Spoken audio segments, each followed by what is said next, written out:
Well, a lot of people come out of school and it's easy to feel a little bit entitled, feel like you have a lot of worth, you have a lot to bring to the table, and it might be true. You may do have a lot to bring to the table, and you know, you have a Pro Tools degree, or you've been studying SSL consoles and studying all this great stuff, and then you get to the studio and they're like, you know, here's a floor mop, you know, like get started with that, and it's easy for you to be like, well, a floor mop? Like, I'm worth so much more than that.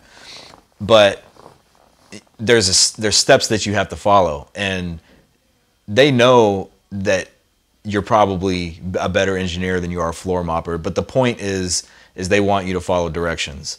Like, I've seen people in the studio ask somebody for, bring me a cup of coffee and some equal. And we're like, okay. And they bring back a cup of coffee and sweet and low. And it's like, well, this is not what I asked you for, you know. And they'd be like, well, you asked for a coffee and sweetener, you know, and this is the sweetener they had. And it's like, well, that's not what I asked for. I asked for equal, not sweet and low. And I asked you for it not because I wanted coffee, because I wanted to see if you could follow directions. So you failed the test. Like, the music business is so based on the littlest details. It's the littlest details that count more than anything. It's a million little details that make up a big picture. And if you miss one of those little details, it can be catastrophic. So when someone asks you for something as simple as a cup of coffee and equal, then they expect you to follow directions and bring a cup of coffee with equal.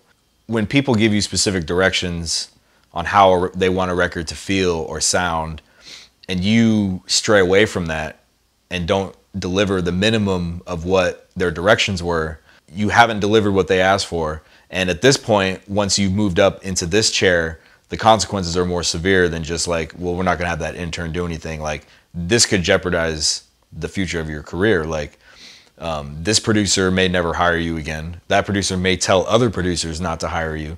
That studio may fire you. And then, you know, when you go to get a job at another studio and they call for a reference, you can be like, oh, that guy can't follow directions. We fired him.